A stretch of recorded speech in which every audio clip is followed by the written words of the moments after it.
Welcome back. X's and Knowles presented by Knowles247.com. It's me, Trey Rowland. I'm here with Adam Brown. I'm here with Kevin Little. And guys, transfer portal is done for Florida State. And of course, we made a video last week, and those dirty sons of guns had some more kids right at the very last second. So this is going to be the part 2 of our Florida State film analyzing the spring transfer portal additions for Mike Norvell's 2025 Florida State Seminoles. A lot of stuff on the offensive end. A lot of guys that had shown some production in the past to varying degrees. Some dudes that have been hampered by injuries, some intriguing takes, some young takes, some names that they were involved with in high school. It's a really kind of interesting mishmash, especially when you think about a team that is in total win now mode from a lot of the hires and a lot of the other transfer portal additions they made, particularly in the winter. So it's going to be an intriguing group of guys and actually a couple names that Florida State fans will be familiar with, particularly the first name. So Oklahoma transfer running back Gavin Sawchuk is the first name we're going to be talking about. We're going to be talking about UNC transfer wide receiver Gavin Blackwell. We're going to be talking about Vanderbilt offensive line transfer Joshua Raymond, young guy. And then also another young guy, USC, that is the Southern California version, transfer safety Jarvis Boatwright. Adam, just off rip, do any of these names excite you? If so, which one do you think is going to have the biggest impact for 2025? Yeah, I think Sawchuk's the guy that jumps out first of this group for me. He's a player, obviously. If everybody watched whatever that bowl game was, years and many years. Do not denigrate the Cheez-It Bowl. Like it's not quite the Pop-Tart Bowl, but it's a pretty solid little snack bowl. The Whoosy Whatsy Bowl, yeah, the Cheez-It Bowl from 2022 or 23 or 24. It's 22, Adam. It's a wonderful snack food from the year 2022. Is it still a thing? Are they really still a thing? I mean, I don't know. They're in my pantry as we speak. Delicious.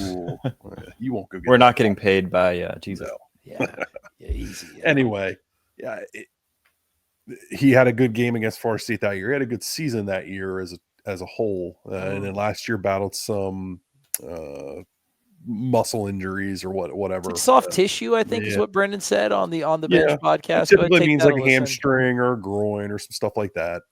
So just stuff that you hope he's recovered from fully, and probably should be after an off season of being able to rehab those things. So he's a guy that I think is a good floor raiser, and I think that's what everything kind of right now that's going on with this program is kind of about, getting your floor up from 2-10 back into that 7-8 win range, and being bowl contention, and trying to get yourself back up to where you were 2 years ago. So I think he does that for you. He gives you an insurance policy if Usman Kroma comes in and maybe isn't necessarily ready right away. He gives you a guy with a little bit of juice in that running back room. And by juice, I mean acceleration and speed. They've got a lot of guys that are kind of big and thick and can kind of move the pile, but not necessarily breakaway speed outside of Jalen Lucas. So I don't think is a guy you want to give the ball to 20 times a game on inside zone. So he gives you something different, a different element besides the true freshman coming in, who that you're probably going to rely on quite a bit, but you don't want to have to rely on fully. So Sawchuk's the guy that excites me the most. And just kind of the other guys. Raymond's a guy I like. I think he's got the potential to develop into a solid guard for them down the road, but he's a guy that's going to be a down the road player. So I don't think he's a floor guy. I don't think he's a ceiling guy. He's just kind of a guy you want to get into your O-line room with Herb Hand and let him work some of his magic and develop. You kind of have numbers in there. You got to have bodies to kind of take flyers on people, right? Yeah, you got to throw development at you got to throw as many bodies at the wall in the O-line room to see what kind of comes out the other side as a good player. And you need guys in there so you can practice and have effective practices. I think it's a good take. I do like his film. We're going to probably watch his high school film because he didn't play at Vanderbilt. We're not able to get a hold of their practice tape, obviously. Blackwell and Boatwright, we'll see. Boatwright's a guy Adam Fuller really liked, and they had a history with recruiting him in high school. He put up some decent senior year numbers, but there's no tape of that, so it's kind of hard for us to watch and really say. Didn't play at USC, was hurt his junior year. The only tape that's out there that we were able to find was from his sophomore year in high school. We're not going to watch that. So I don't really have a lot of opinions on him because I don't really know anything about what's going on there with his game. So I'm anxious to kind of see him this fall and see what he is and what he can do for you. As you transition to a 3 safety defense, you've got to have numbers in there. So it's wise to take a guy maybe that you have a history with and you can see what the hell you can do with him. And then Blackwell, they felt like they needed numbers in the room. They went and got a guy. The Boatwright take. Yeah, the Boatwright take was interesting to me. It feels like kind of like the Earl Little Alabama recruitment all over again, just with a lower level of prospect. And that's one that really did nothing for you his first year there. And then if the spring practice reports, and we believe the sourcing to be true, now he's a guy that you are going to rely on this year. To what degree of success, we don't know, but just kind of that same kind of flyer take. Kev, a question for you before we start looking at the film and talk about each one of these guys individually. The distribution of like the takes that they use, a running back, a receiver, an offensive lineman, and then one kind of like flyer safety, like the distribution of the positions that they took. Were you happy with that? Or do you wish they would have maybe targeted some other combination of positions while also knowing that pickings are slim in the spring transfer portal and prices are high? Yeah, I think the depth pieces make sense. I think the running back, he was probably about as good as you're going to be able to get, and I think that makes sense. When we were going through the positions one by one, the running back room was a little bit of a concern. There was some question marks there. I personally don't think the running back room got enough kind of criticism after last season. I think the offensive line got a hefty amount of criticism, which is fair, but I don't think they were helped out much by the running backs. And so getting someone who's experienced, getting someone who you can trust, getting someone to push a Roydell or an Usman Chroma, I think that was a good take and something that they desperately needed. They addressed the cornerback thinness, who we talked about last episode. Jeremiah Wilson, which we all agreed, awesome, easily their best take of this cycle. Fantastic take, yeah. And I feel like they did need a safety. So they did the best they could with what they got at safety and at wide receiver. But those were positions that needed some depth, that needed some floor. And I don't think we really have enough to say whether or not those were takes that will ultimately pan out in any discernible way. But they're numbers, and they allow you to have practice in the fall at least. Their numbers. That's going to read good for a preview. People are going to love that. Their numbers. They're guys. They play football. We'll take a look at the tape and see just how well they play football. I think the first one, I totally agree. I think actually our concern for the running back room, we talked about that during our spring preview storylines. And then Kev, you and Adam both have been consistent of the offensive line play last year was bad, but it was compounded with really bad vision and reading ability from the running backs themselves. So it was bad on bad. But anyway, let's take a look at Sawchuk's tape, because this is a guy that I think he had about 100 yards and a touchdown in that snack bowl game that Adam cannot place the year or the type of salty treat it was, and a dude that it was impressive when he's on and brings he does bring a different skill set with that speed Adam's talking about. So he's number 27. He's in there running around right here. This is from 2023. Like I said, 24. He had a lot of he battled a few different injuries and was kind of the second fiddle because of that. I think the thought was that he would be healthy this year, but they've added some other guys. They've changed their offensive system. They spent a lot of resources on Jade Knott from Cal to be their number one running back. Yep. I don't think he fits what they want to be moving forward as a air raid style team, more of an air raid style team. Gotcha. What are you guys seeing here so far from him? Running some routes? Yeah, You can get a sense of general build. he's run a check down. He's run a little arrow route there. There we go. Actually, is that him or is that Dylan Gabriel? I think that's him. Is it? Is it Gabriel? Yep, you're right. Sorry. Yeah, I mean he looks quick. He looks the part. I'm we got to see him a couple years ago against FSU, as was already said, and they'll run the ball eventually. I guess so. Yeah. Yeah, I mean he gets like 13 carries. He goes for 100 plus in this game. He just eases into it. A lot of people, the analog so far is like explosive running back, coming from a big time program, fell out of the rotation, injury concerns. A lot of people are like, oh, it's Trey Benson again. Like, do you guys see? We'll see when he eventually runs the ball during this game. But I want you guys to keep that in the back of your head and see if, like, oh, is this similar to that take? And if not, what are the differences? Yeah, I'm not sure I'm immediately seeing a Trey Benson build. Trey Benson was a very specific kind of runner. And honestly, not the kind of runner you see a ton. I don't think. Oh, my Lord. Well, where Trey Benson was truly a trick pass pro. Well, solid in pass pro so far. An area we've seen be an issue. Dude, this is wild if they threw that many balls in a row against this team. Yeah, this is disrespectful. Dylan Gabriel, this is a hot take. Super underrated player. I don't know. Here we go. Nope, it's a flake. It's play fake. RPO.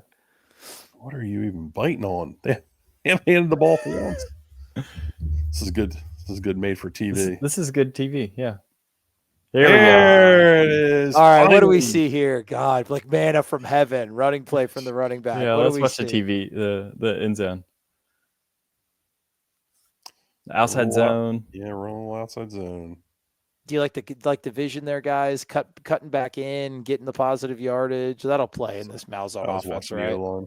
Yeah, this isn't something you're going to see a ton of, like this running play specifically. I knew he read that correctly. I mean, he got the yards you were supposed to. Yeah, he was patient. He wasn't in a big hurry. I don't think there's a lot to glean from that play necessarily. That's why we go. I like how he's been in there on passing downs. Like they're clearly not. They were not afraid.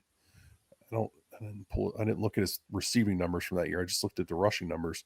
They clearly were not afraid to have him on the field as a threat, though, in passing situations, which is good. We've seen Mike Norvell, when he was calling plays, throw some screens. We'll see if that's still something that will be in the playbook or not with Gus Malzahn as the offensive coordinator now and primary play caller. But it's nice to see that you've got a back that's out there that you can trust to go out in a route. You can trust him as a pass protector. We saw him pick up a rusher there a couple plays ago. No, he's not a liability, Adam, right? It's like when this guy comes in, they're going to do this. When this guy goes out, they're going to do this. It's like, no, he can do a bit of everything. That is him. It is. Okay. Yeah. Good patience behind the puller, and he gets his nose ahead.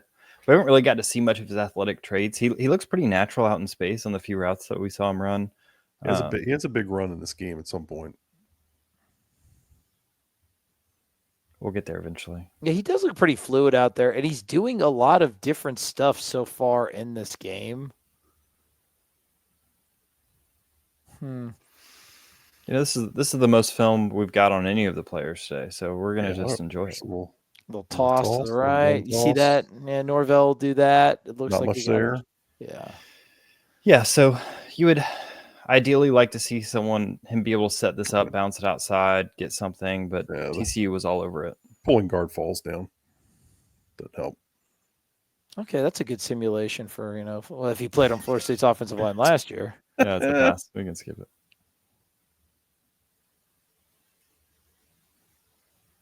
What did you guys think, just the qualities, and we'll see if Sawchuk has these or not. What are the qualities that Florida State's running back room needed the most to add? Speed. Just the qualities. Acceleration. You think it's speed. Okay. jeez, they handed him the ball and he hands it to somebody else. That wasn't him. Oh yeah.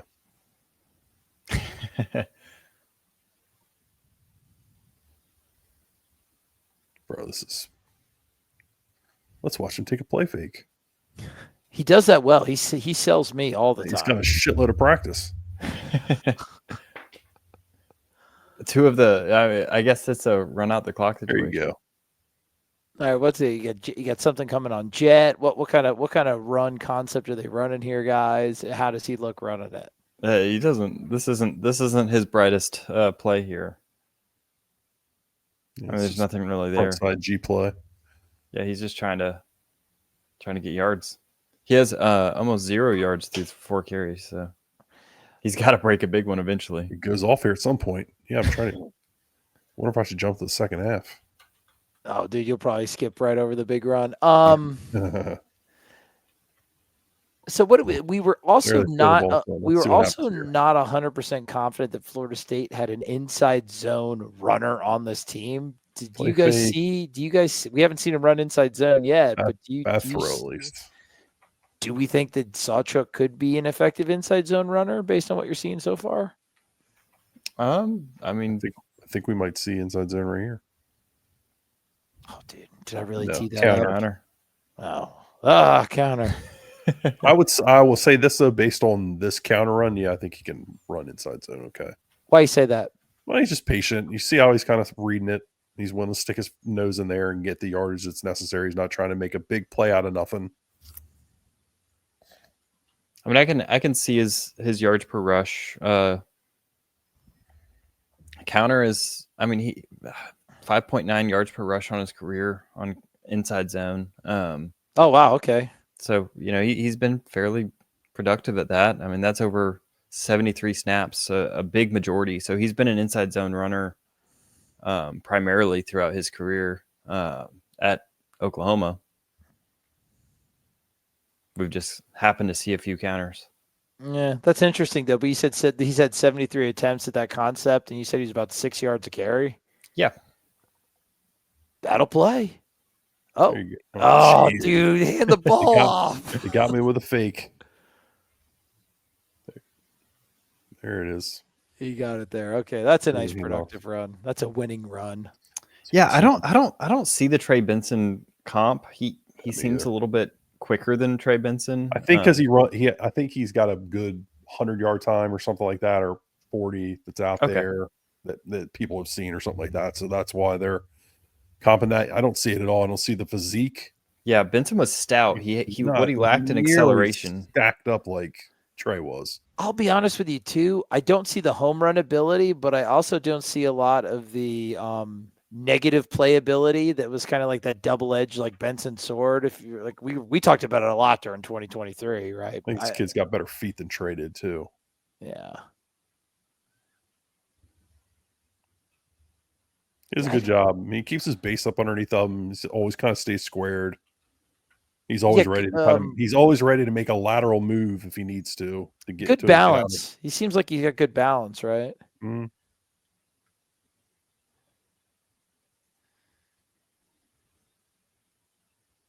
Yeah, I mean, he gets through that arm tackle there. Then there's 2 guys waiting for him. But how much time is left in the second quarter? No clue. Why? 10:20. Yeah, skip ahead to 5:08 if we can. Probably the next drive. Oh wait, let's hit this play. I think this is. You're doing great, Adam. There we go, touchdown. Good eye, Kev. Let's see how our boy scores here. Outside zone. Oh, and slips through nice. that little gap. We like that. That was missing. That was sorely missing from Florida State's running back room last year, right, boys? Yep. He's reading he reads the backside 4-eye. Yeah, he's able to. Yeah, so you generally start play side, then you work your way back. He makes that read very quickly. there's not a lot of wasted motion in his like cuts and movements. And I don't know, like you said, Adam, is that it sounds like he's got good feet, he's got good balance, but the weight is centered. Like he can go any direction he needs to with a not very much wasted movement. So he's reading this guy, and he's reading right away. Then he goes to the nose, then he goes all the way back to the 4-eye on the backside. That's pretty disciplined. Yeah, and the cut up in front of the tight end is really nice. And this is where Trey Benson could never make this. Would never make this run. Like that. This looks more like a Trayshawn Ward run. Yeah, that little shimmy right there, like Mm-hmm. this little in the hole right there. Like Trey Benson would be vertical. His feet just didn't. His hips were not loose enough to do this kind of stuff. I mean, Trey was great in his own right. I'm not trying. Yeah, different, but a lot of people said like it's not the same. Like there's some similar raw numbers, but like it looks so much different. Yeah. So his next 2 carries are actually, the next one's also a touchdown. When is it? We're at 8:24 after that play. Yeah, whenever they're at the 7-yard line on this drive.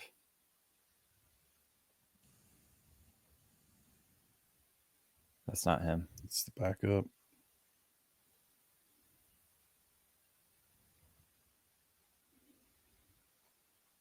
So a couple more plays. Yeah, I was just seeing maybe they give it to him again. No, he doesn't get it again until a touchdown. There it is. Watch the end zone view. Yeah, so this is a big game. We've just had to bounce around a little bit to see it. There's inside zone.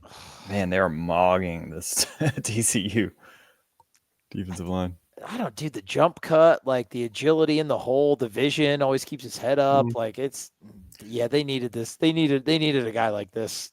The biggest thing, in my opinion, is once his foot's in the dirt, he's able to accelerate out of that and get back to playing speed. And that's something that they lacked last year big time. I like the take. Like I said, as long as, once again, I don't know what the injuries were, the extent from what we've heard and from what I've heard guys on our team say. By our team, I mean Knowles 24/7. Not stuff that was going to linger through past 2024. So if he comes in healthy, man, what a great stabilizing, different presence in a running back room that had a lot of question marks and has a really, really talented piece coming in. But man, we had a talented true freshman last year. It's not a given that these guys are going to 100% always acclimate to the college level and be immediately productive.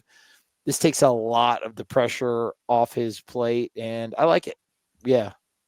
What do you guys think? You like it? Mm-hmm. Yeah, I mean, I think it's a different body than what you have. I think they have a lot of guys that are kind of long speed guys, like more of the Trey Benson. And, Trey Benson just isn't an inside zone runner. I think you're trying to change what you're doing. I think you need guys that can kind of make something happen and read a defense in a zone scheme. That's a unique skill. And I think that, Sawchuk has the numbers to back it up, that he is effective in inside zone. And hopefully that's something that carries forward into FSU. So confirmed what we all kind of thought before we started watching the film. I think I like the take. I definitely like the take afterwards.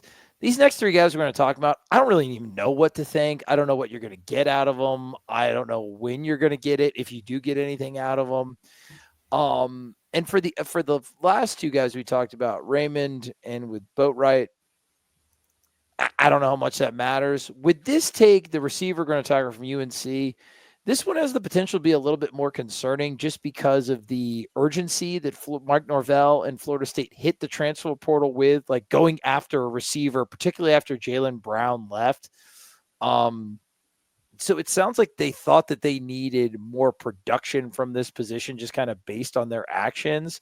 And they went after some other guys, the kid from Cincinnati, Marion, the kid from BYU. I think there was another one in there as well that committed to Louisville. So this kid wasn't your first choice. Now he's a kid. Brendan Sonnone did a scouting report on him for Knowles247.com. Pre-injury, actually did have some pretty good vertical speed. We're going to take a look at the numbers, but I don't know. Kevin, am I overthinking it too much? Because this is a Gus Malzahn offense that's going to run at 65% of the time, and you already got your two best receivers in the winter portal and Deuce Robinson and Squirrel Wright. So maybe is this just a case of we're putting too much emphasis because it's the spring portal and news is slow? Or I don't know. I guess we'll know after we watch the film. Was this kind of like pretty sizable whiff for Norvell and staff? Yeah, I mean, to be honest, it reads a little bit like Malik Benson and Jalen Brown. So however you feel about that, just in terms of, he's a burner. He's someone with vertical speed that you're hoping can be a usable wide receiver. You can see that speed here. I mean, he's beating guys off the line in these clips, courtesy of Brendan Sonnone. But now, for context, I think a lot of the stuff is from 2022 and 2023. So yeah, right? these are older clips. So this kind of shows you the potential, the peak of what you're going for. Just someone that runs downfield, gets behind defenders. I mean, that'll cook, right? That as a number 3 receiver, that's something that doesn't hurt to have. Someone just with speed. UNC didn't really use him much this year. He only had 4 receptions this past season. I've compiled them for us. If you guys have the time, we'd like you to see his receptions from last year. Yes. Yeah. So here he is at the bottom of the screen, just getting a hitch in garbage time, getting blown out against St. James Madison. This was a wild score. I forgot that this score happened. Yeah. UNC football is just a wild ride. I'm going to be honest with you. Yeah. What do you guys see there though? Like he still has some of the speed you saw in those older clips. It's there. But speed isn't all that it takes to be a wide receiver. So, I think you're just hoping that he's someone that can step in, give Squirrel White some a breather, kind of be that guy that runs a bender or a post over the top of the defense. All right, what's going on there? So he's running a fade against cover 2, right? So you got cover 2. This guy's in the flats, so there's a natural pocket here. Fights through contact. That's good to see. Yeah, the kid whipped on the press, and makes a nice, tough physical catch there. Holds onto the ball. All right, there's 2024. It looks like teams are at least like in those couple of clips are respecting his ability to run deep. Okay. And almost like saying, okay, you can do that, and we're not going to let you do that. So we'll let you do this. And we just kind of trust that you can't live doing that all day. I think over his career, it's like 400 total career yards in like 3 or 4 years at UNC. A couple of those years, you're playing with like kids like Drake May. So it's not like you had like a dog, at quarterback. Are you guys scared at the lack of production, just kind of based on some of the wide receiver takes last year with like Malik Benson and Jalen Brown? Or was that more of like a concentrated anomaly? And it's like, it's okay to have a mix of production at transfer portal receiver and a mix of guys with attributes. How do you feel about it? I would be scared if this was Malik Benson, who you were relying on to be your number 1 a year ago. That's a good point. Yeah, for sure. They already got 2 receivers in the winter portal. You can't discount that. Robinson. You went out and got Squirrel White, and maybe you can make the case that, look, there's reasons to be scared about them. I wouldn't fight you on that. But I think, like, to some degree, you have Lawayne McCoy around still. You need to bank on him taking a step forward in his development. Yeah. And yeah, he was hurt through the spring, but like, you're allowed to develop guys. Like, you need to kind of go do that. You are. Yeah, it's unfortunate Hakeem Williams wasn't able to do that for you. He's in Colorado now. Jalen Brown, that was kind of a failed experiment. He's in Arkansas now. But there's guys. BJ Gibson's showing he's a decent player in baseball, and was a guy that I know Brendan raved about quite a bit last year through camp or in absolutely the season. There's a guy you got to try to get something out of. Mekhi Danzy is showing out on the track, putting up crazy times. Like, you need to go get something out of him. Like, you need to make him be a good football player. So Am I scared of the take? No, I just don't expect anything of it. I don't. Yeah, and it's one of those deals where, unlike the Benson take, that was a really good point you made, Adam. It's like, if you don't expect Benson was their anything of it, one. it's yeah, exactly. It's He like was their this isn't. one. Yeah, you're not exposing yourself to that kind of risk, man, based on what you did in the winter portal, based on some of the other like guys that you could develop. So I think that that's a good point. It's one of those deals where news is slow. Florida State fans, we always want to get our first choice at whatever the coaches deem that we need some depth, but we may be a little bit too hyper. I don't think there was anybody out there like this spring at wide receiver. Like I know people, the kid from Cincinnati, Tony Johnson, they had on campus. Like, yeah, it would have been better to land him because at least he's got some production. But like, he's still a number 3 wide receiver. Like, I get it. He's going to Miami. They're overpaying for him. Like, they're overpaying him for the kid from BYU as well. Like, those guys got limited production. Like, they're not super. These guys weren't superstars. So there wasn't a superstar to go get in this portal window, in my opinion, a wide receiver. You got those the first go round. I think it makes sense when you're looking for a number 3 guy to find someone with a trait, right? To find someone who would be a matchup in some very specific way, right? Like, I don't think it makes a lot of sense to have someone as a number 3 receiver who's just kind of mid at everything. But you get a burner, or you get someone who's like a great route runner, or you get someone who, is great at catching in traffic. And that's something you can bank on as like a reliable skill set. Right. If all else fails, this guy can do X. And he will be a matchup that they have to pay attention to, and can beat a defense in one specific way in case they, want to put their worst corner on them. He can beat them down the field. It's at least something to it. If it's not the most talented guy on the roster, which it's not, at least that guy can do something different enough to where it's like, I got a game plan for him. Like, I got to account for this kid's ability to do this. That's where I would say that makes sense.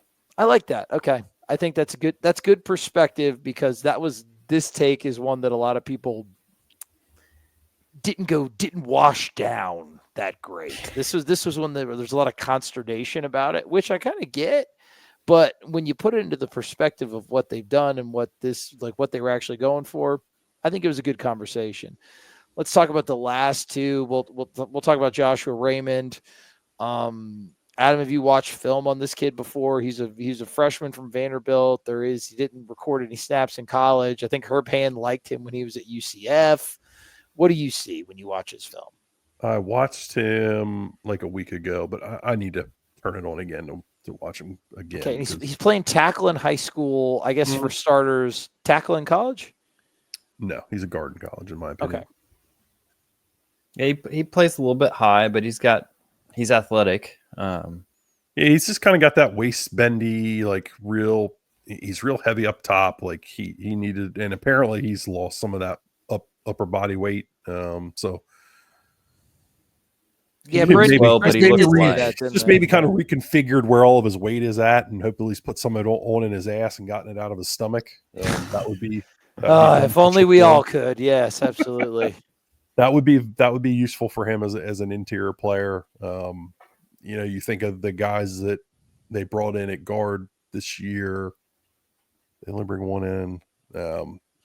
Adrian Medley being the main one. Like, you think about him, like he's a thick dude. Like, they like thick dudes at guard, or Herb Hand does in his inside zone scheme. So I think this kid kind of fits that. Put that weight on in his glutes and his thighs and stuff like that, and create that power for him to be a lead blocker in inside zone and the point man. Let him be. He's got a good frame. I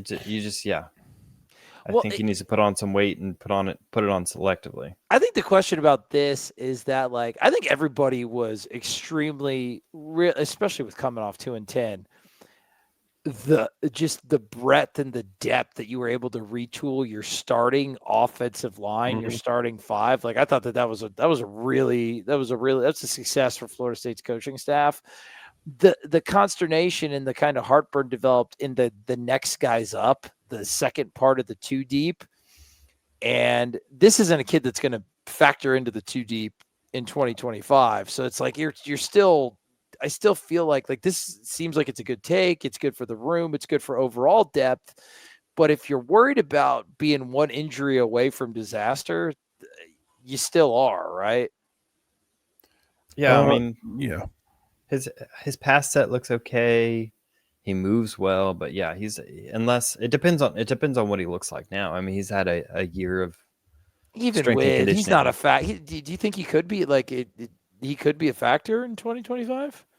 I mean, when did he come out? He came out. He's a redshirt freshman. I mean, do you probably want him to be? I would say no.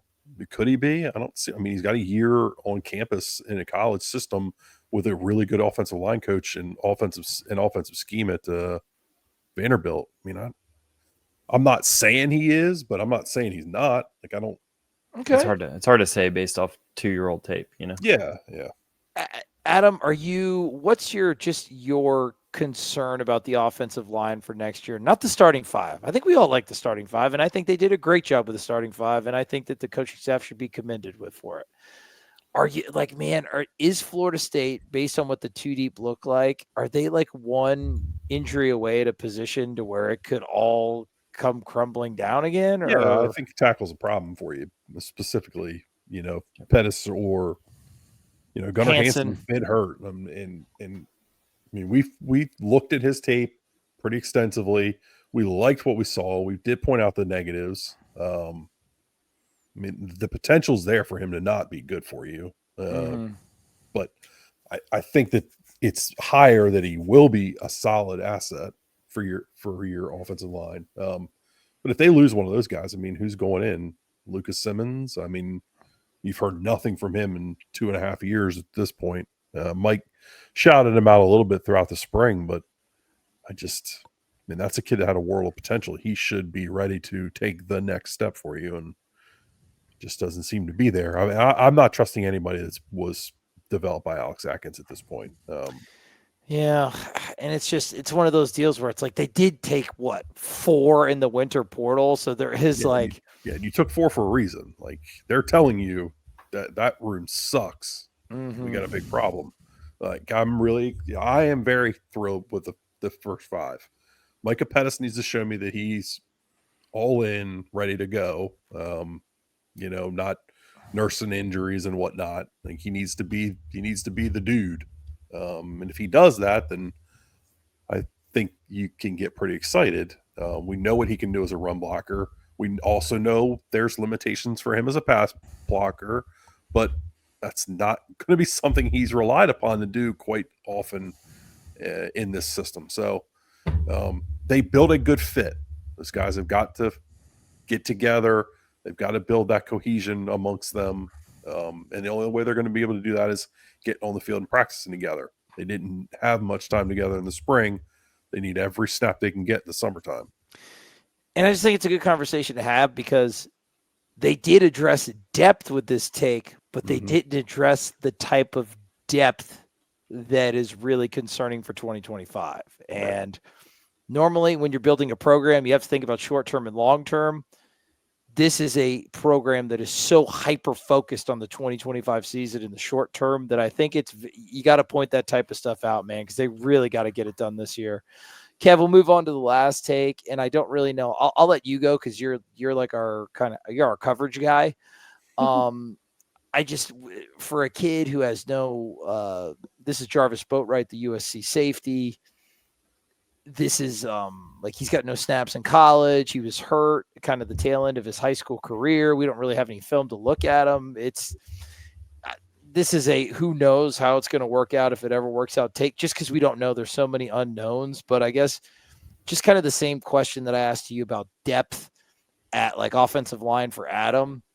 How you feeling about the health of Florida State safety room in a 3-safety system that it becomes a way more important position under Tony White than it did under Adam Fuller? How you feeling about the health of the safety room, and then how the Boatwright take fits in, if it does it all for you?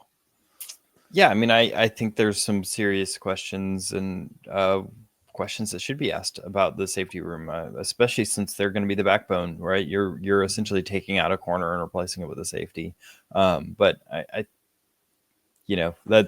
that's kind of semantics, right? Because you kind of essentially moved all of your nickels to be a safety. So it kind of works the same way, right?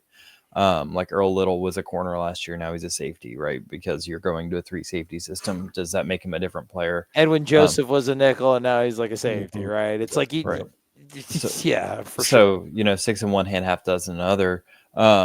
No, but all that being said, you don't have a ton of proven production. You didn't add proven production, so you added a number, a depth piece, someone who, you know, you're hoping might contribute in some way. But I think what's under recognized and under estimated, especially about the safety position, is to be a good safety, you have to be decisive. You have to be, you know, willing to either come downhill or stay in pass coverage. You have to be able to read a defense. You have to be confident in that. And that's why oftentimes with these safeties, in a way that's not true for corners, it takes them a couple years before they can be valuable assets. And so he's not necessarily someone that I think you're going to see out there, but I do think he's someone that you're, you know, has been in the college game for a second, you know, has been part of practice squads, can, you know, can contribute and hopefully help some of these guys around him transfer. And, you know, maybe he's someone that gives you something, but I don't think this is the year or the time. I think based off of just all of that information, you're hoping that some of your guys that are younger, you're hoping that Kirkland or Barker or what have you kind of take that step. Well said as always, Kevin. Adam, for your part, well said as always. For myself, adequately said as always for the points that I made. And guys, well watched by you, our cherished viewer. Guys, that's the wrap on spring football. That's the wrap on the transfer portal. We're really going to start getting to the nitty gritty of the summer topics. Going to look at some scheme stuff, maybe some like scenarios, projections for how the Florida State 2025 season could go and why it could go that way. We got a whole bunch of fun ideas cooking up in our head. If you have any suggestions, go in the comment section. We love your feedback. Give us some more of it. It's the summer. We're going to be in the dead heat of the summer. So we're really honestly we'd like to try out new stuff in the summer, man. So if you guys have any fun content ideas, shoot them in there. And then as always, like, subscribe to videos, go to Noles247.com, subscribe, be a member. If there's any way to get rid of them summertime blues, it's getting on a college football message board. That's wonderful for your mental health. Get on there and yell at strangers, but that's not what Noles 24/7 is about. It's about camaraderie, synergy, and family. So join the family. And as always, we'll see you next time. Keep chopping. Got to keep that form lubed up.